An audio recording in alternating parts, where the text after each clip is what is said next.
I feel it in my bones, even when I move. As of today, we are officially 9 days until the start of the 2020 to 2021 NBA season. For teams that went on deep playoff runs in the bubble, this will be the shortest offseason in recent memory.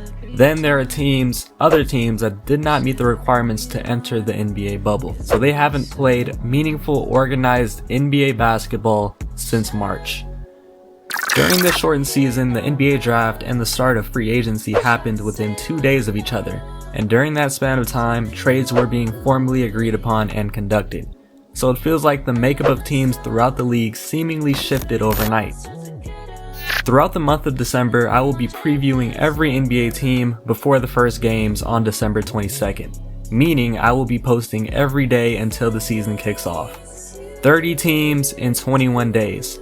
The preseason preview series. The next team up is the Washington Wizards.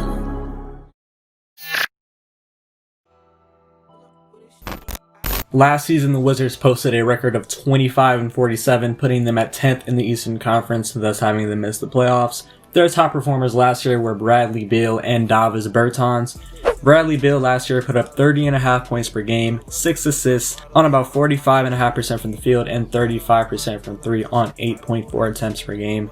Beal emerged as one of the best scorers in the league last year. Obviously, he had a big burden of scoring because nobody else really on the Wizards could put the ball in the hoop at a relatively efficient level. So Bradley Beal carried all of the scoring burden last year, and he followed suit by putting up upwards of 30 points per game. And he did so without elite level playmaking.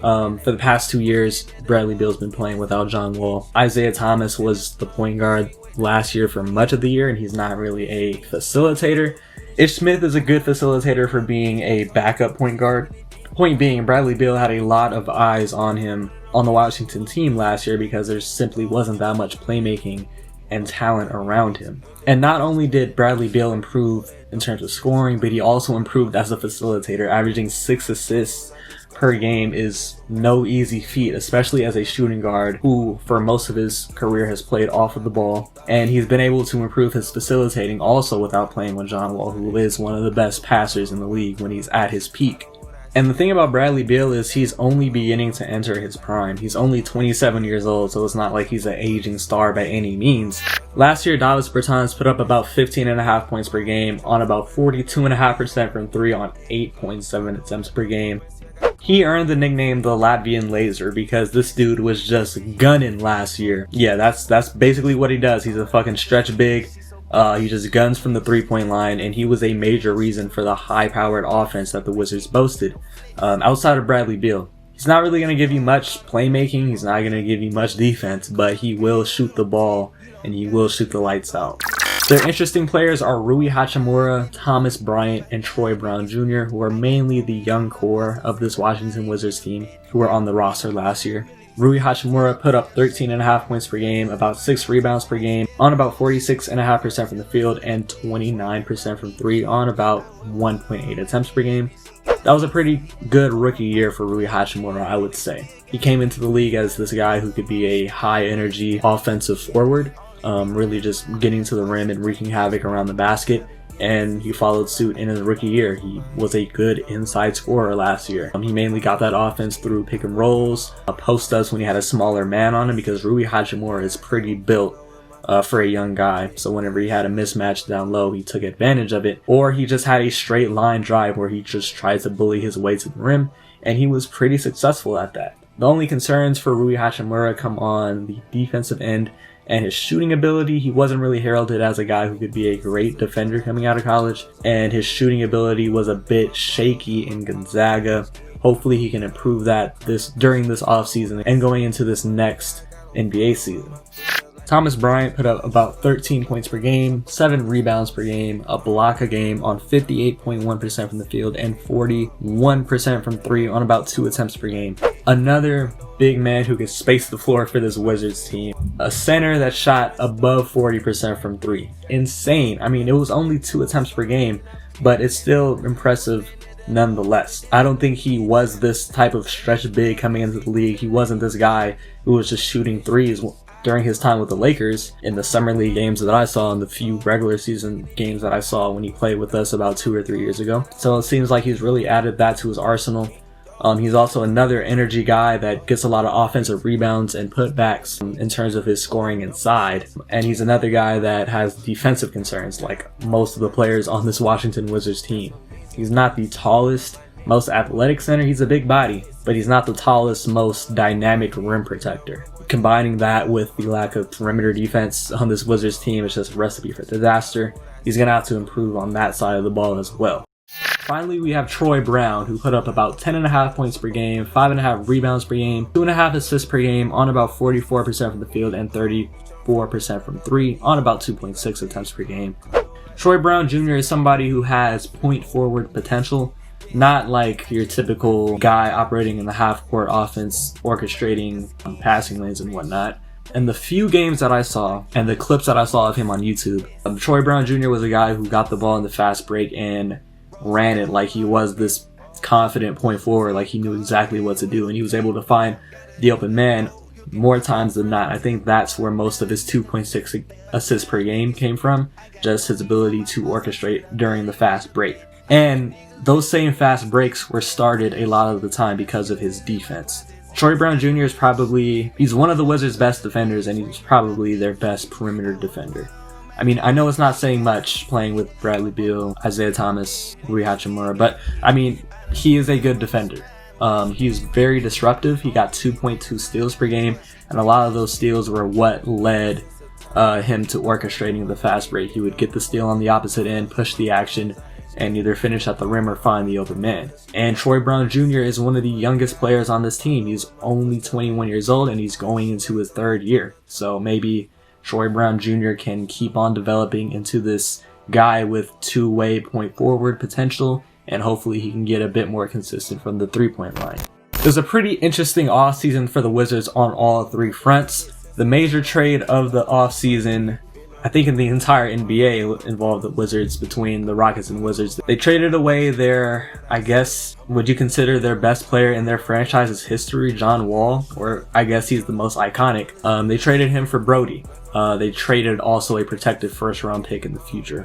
This was a weird situation because John Wall, I remember him saying how coming into this season he was really looking forward to playing with his good friend Bradley Beal, especially after he emerged over these past 2 years as one of the best scorers in the league. I think he was excited to play with Beal and kind of adhere to him and kind of, just facilitate for Beal, because when Wall and Beal were healthy together and John Wall was at his prime, Beal was not the better player. He was the Robin to John Wall's Batman. And I think going into this season, John Wall was perfectly willing and looking forward to being the Robin to Beal's Batman. But something happened in the front office. I don't know what it was. It probably was some type of miscommunication or something, but all of a sudden John Wall wants to be traded 2 weeks later. But Washington gets Russell Westbrook. I talked about this in my Houston Rockets preseason preview. This is kind of a lateral trade based off of the type of player that each team is getting back, but the Wizards are getting back the better player. He's the player who's been healthy over the past 3 years. I know last year he was kind of injury riddled in the playoffs as well, but as a whole, over the past 3 years, Russell Westbrook has been pretty healthy. Now, the Wizards also gave up a 1st-round pick, but from what I've heard, it's heavily protected. It's not like they're going to be giving away the 3rd overall pick or anything like that. So yeah, they do get an upgrade at point. They're getting a point guard who's been much more healthy than John Wall, so you're going to have somebody with high-level talent coming in to play that position. For now, I think the Wizards win this trade. In the draft, the Wizards had the 9th pick and they used it on Deni Avdija, and they had the 53rd pick and they used it on Cassius Winston. I know Cassius Winston because 2 years ago was like the only year I watched college basketball. That was the Zion at Duke year, so I watched a bit of Cassius Winston. I think he's a 4-year player. At Michigan State. Solid point guard. That's all I can really say about that. Deni Avdija is one of the more interesting prospects coming out of this 2020 class. He was pretty dynamic in terms of where people thought he was going to go. I remember there were rumors that the Warriors liked him and were thinking about taking him at 2 or trading down to get him at a later pick. I think Deni is like a guy who was like an all-around prospect. I don't think he excelled in one category or one attribute more than anybody else, but I think he was pretty much a guy who could provide good value at every aspect of the game. He's a good ball handler. I think he has potential to be like a secondary or tertiary ball handler for his team. He was good at getting to the rim, very crafty. And then I think I saw in his draft profile that he was somebody who was sneaky athletic. I mean, that's really like a racist term that most people say about white guys that can jump, that they're sneaky athletic. People say that about Alex Caruso. But I guess he's more athletic than you would think and has some above the rim finishes. And he's a bigger guy who has a lot of multi-positional like versatility. He's like 6'7", 6'8", and can move very well for a perimeter guy. But he's also going to have good size to really play small ball 4, I believe. I think the only question about Avdija was his jump shot. He didn't shoot very well from the free throw line, and he didn't shoot very well from 3, which are two big concerns about somebody's shooting ability. But the flip side of it is that he has great shooting form. So Deni Avdija is like this all-around guy who I think will be able to fit right in as like a third ball handler behind Beal and behind Westbrook. And there's not going to be really much pressure for Avdija to perform right away. I think he could be somebody that can just come in and gel with the team. In terms of signings, the Wizards brought back Davis Bertans, the Latvian Laser, on a 5-year, $80 million contract. Much bigger than I thought it was going to be, that contract. This is $16 million per year annually. Similar to like Joe Harris's contract. I think it was a bit of an overpay, but it also makes me think, was a team really willing to give Davis Bertans a similar type of contract? And the Wizards were like, okay, we'll overpay for him because, I don't know, let's see, another team like, who was another team that had space? The Hornets were going to give him a 4-year, $70 million contract or something like that, and the Wizards thought they had to overpay for him or something. So maybe this just indicates the value of shooting going down the line in the NBA, because Davis Bertans is the guy that really provides that, just shooting. He's not an elite level playmaker, not good on defense, not really somebody who's going to isolate and score for himself. He's a shooter. So maybe this is the value of shooting going forward in the NBA. And they also brought in Robin Lopez, who's cool, I guess. Rim protector kind of, somebody who can just play drop coverage in the pick and roll. Looking at the depth chart, the Wizards have Beal, Westbrook, Ish Smith, and Jerome Robinson running their guard positions. At the forward positions, they have Rui Hachimura, Deni Avdija, Davis Bertans, and Troy Brown Jr. And at the center positions, the Wizards have Thomas Bryant and Robin Lopez. Coaching them is Scott Brooks, who I guess he's like your average head coach in the NBA. He's coached an NBA Finals participant in his time in OKC. So, but I mean, his time in Washington has been pretty up and down. Most of it is not his fault because John Wall just has not been healthy. Next season, the starting lineup should be Russell Westbrook, Bradley Beal, Deni Avdija. I don't know if I'm saying his name right. Avdija or Avdija. Power forward will be Hachimura, and center will be Thomas Bryant. An experienced all-star caliber backcourt, but a very young, very raw front court. An interesting dichotomy there. I think the Wizards are going to be a good team this season. I mentioned this in my "The Washington Wizards are going to surprise everybody" video, but that was when they had John Wall. Now they got Russell Westbrook. So I think they're going to go above 500, be about 37-35, and I think they're going to be a 7th seed. I think they're going to make the playoffs. I talked about this in my Hawks preseason preview. The first 6 seeds in the East are pretty set in stone.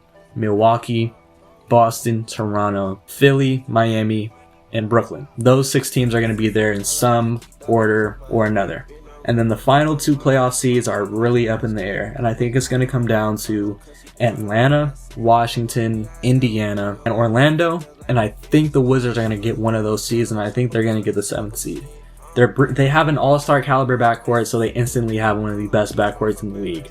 They have young, emerging talent all throughout their lineup that should continue to improve, and they brought in another guy with high-end talent or high-end potential in Deni Avdija. So I'm pretty high on the Wizards this year. I think they'll definitely make the playoffs. The direction for this team is retooling. They gave up a pick to get Russell Westbrook. A rebuilding team does not give up first-round picks. They seek to acquire first-round picks. They take on bad contracts to acquire first-round picks. A team that's trying to get better or restructure their team, they trade first round picks in an effort to really improve their team. So I think that's what the Wizards are doing. They're retooling, they're trying to get better. Getting Russell Westbrook over John Wall makes them a better team in the now, and they're really building around Bradley Beal. I wouldn't be surprised if the Wizards try and add a third star with all of the young assets they have on their team, all of the young players, Rui Hachimura, Deni Avdija, Thomas Bryant, Troy Brown Jr., and the like, and combine that with Davis Bertans' contract that can get you to about $25 million plus that you could trade for and maybe get that third star. I wouldn't be surprised to see them do that, but I also wouldn't be surprised to see them try and develop the young core at the same time as contending with their all-star caliber backcourt. Even though Wall and Brodie are similar players, we can all agree that Westbrook is simply more impactful. This Wizards team will be extremely fun to watch and should be even more offensively potent than they were last year. Bradley Beal was one of the league's best scorers last year. Thomas Bryant and Davis Bertans are two of the best stretch bigs in the entire league. Hachimura had good scoring production last year as a rookie. Deni Avdija is a skilled shot creator who should fit right in as a third or fourth ball handler. Combining Beal's scoring, a young talented core, with Russell Westbrook, a player who loves to force the action and speed up the game, getting to the rim and creating open looks, his addition should make offense a lot easier for the Wizards and simply make them lethal on that end. Washington again has one of the best backcourts in the league, which should be enough for them to secure one of the bottom two playoff spots in the Eastern Conference that are up for grabs.